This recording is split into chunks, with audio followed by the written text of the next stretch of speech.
5 bells. Stand by all stations. Attention, all districts. A 5-alarm fire. 5 bells. Move in immediately. That's it. Let's roll. Let's go. Firefighters!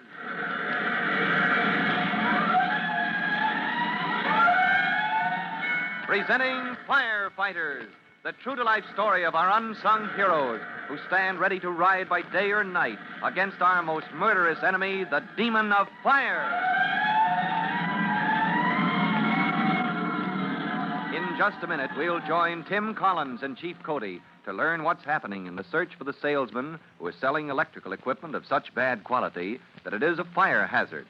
But before we join the hunt, here's a message.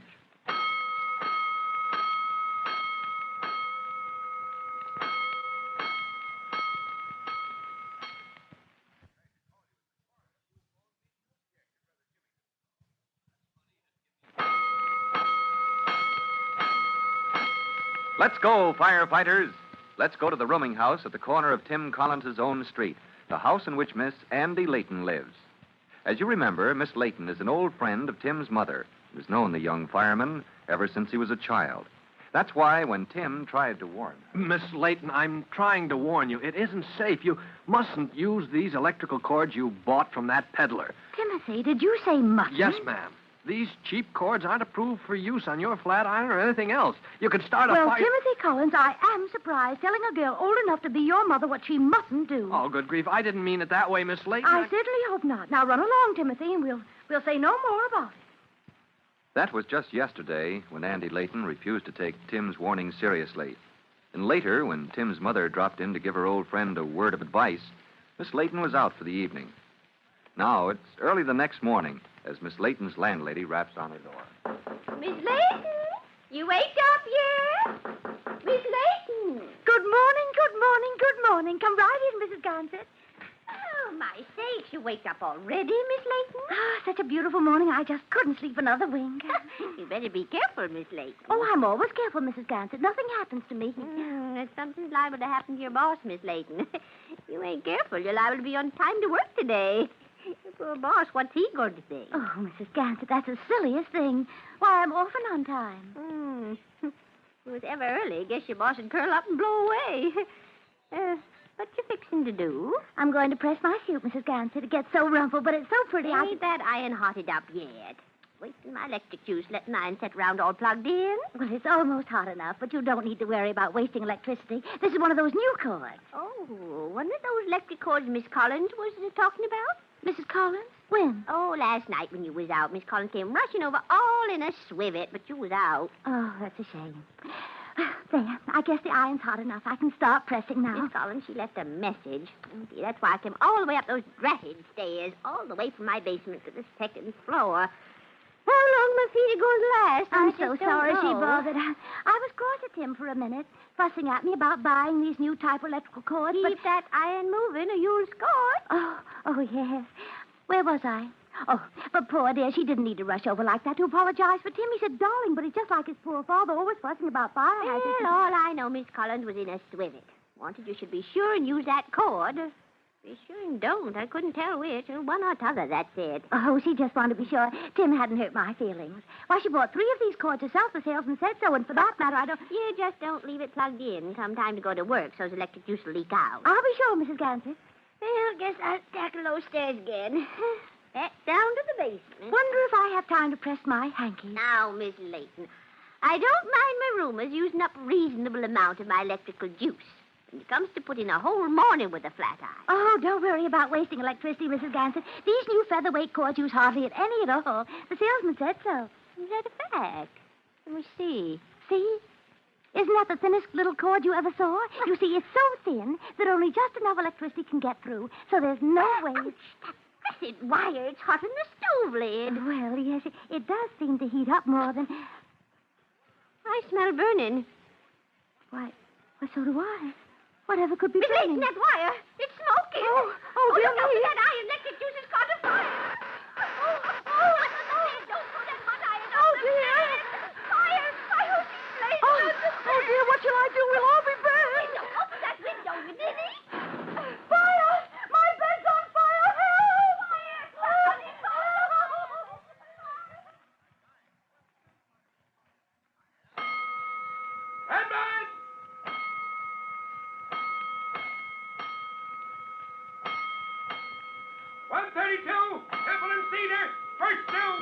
grief. Temple and Cedar, that's my own street corner.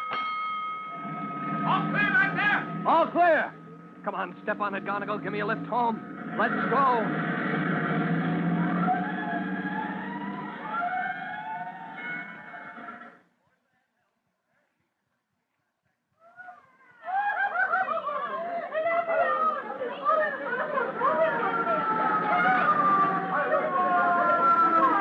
I knew it. Miss Andy Layton, and she did use that cheap flat iron cord. Throw a ladder up to that window. Get those women out. Lieutenant, I know the layout of this building. Let me go in with the extinguisher. Go ahead, Collins. Come on, Mac. Come on. Lend a hand here. Follow me in and bring the axe.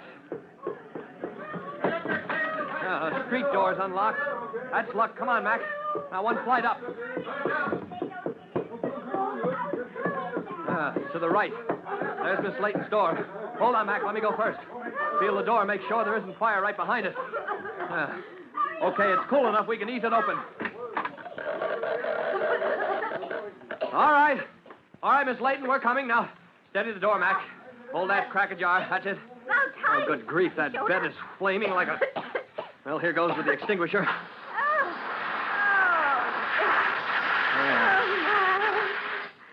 All right, Miss Layton. You're safe now. She's out. Ruined. My mattress and sheets and rug is ruined. Mac, where'd she go? Hey, you on the ladder. Did you take one of these women down the ladder? Oh, she's in the closet. That's where she is. The closet? She ducked into the closet just now? Well, certainly she ducked in the closet. Those firemen poured into Lady's room. They're not dressed for company this hour of the morning. Now, go on. Get out, all of you. But we've got to make sure there's no more danger, Miss Gansett. We've got to... Ruined. My mattress and my sheets and my rug. Now, a house full of great big firemen and the nasty old great big boots. And I told her to be careful. I told her not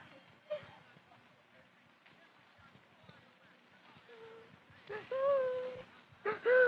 Oh, please, Miss Layton, we don't mean to scold you. You tell her, Chief Cody. Yes, let me, Collins. Now, Miss Layton, listen, please. Oh, dear, I won't listen. All you want to say is I told you so. Told you what? Chief, I warned her last night. As soon as I heard she bought those hazardous cheap cords for the flat iron, I... Oh, dear, and such a bargain, too. That Mr. Johnny Bliven, he seems so nice. Bliven. Is that the name he gave? So she told me. And, Chief, he's the man we want. The one who's been selling this rotten equipment all over the city. Yeah, the description fits. Well, Miss Layton? Miss Layton, won't you go along with us now? Chief Cody will drive you down the block to my house. Look, please come and let Mom take care of you. Oh, dear, I look such a fright to go visiting. But if you promise, Tim... I'll promise anything, Miss Layton, if you'll let us take care of you. No, promise. You won't scold me anymore about my bargain. Oh, dear, I never could resist a bargain. Well, madam, you've learned your lesson. We'll say no more. But there's one scallywag in this town who's going to hear from us about those fake bargains. I hope we get him before he does any more damage, Chief Cody. We'll get him, Collins.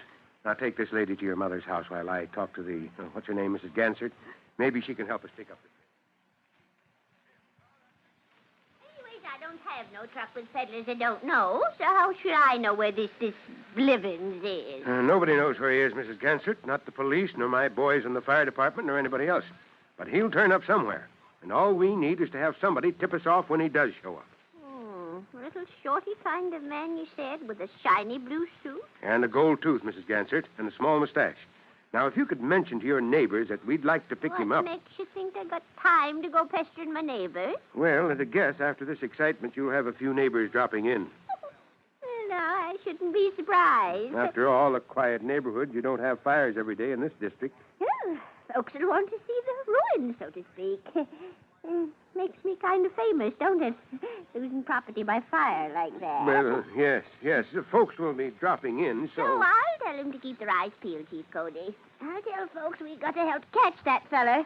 And after all, it was him caused the ruination of my mattress and my bed sheets and my rug. Now, when last heard from, the unknown man who was peddling those dangerous electrical cords was right in Tim Collins's own neighborhood. And Chief Cody hopes that if all the people of the district can be warned by word of mouth, as well as by radio and newspaper, to be on the watch, maybe the slippery stranger can be caught. But the chase takes a strange turn, as you'll hear in our next true-to-life episode of The Firefighters. In just a moment, Chief Bob Cody will tell you, boys and girls, how you can help the firefighters in your own town. But first, here's a message you ought to hear.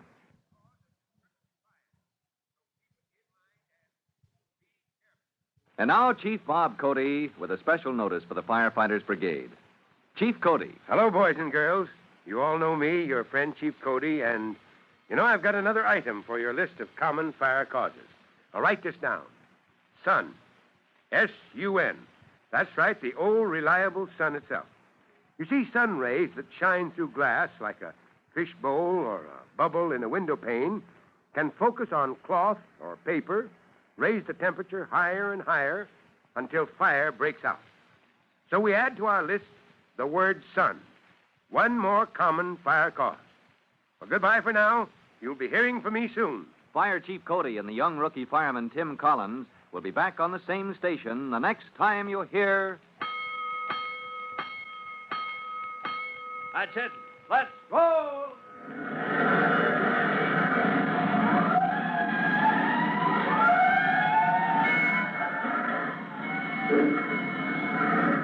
Let's go! Firefighters! Firefighters is a copyrighted feature of William F. Holland Productions.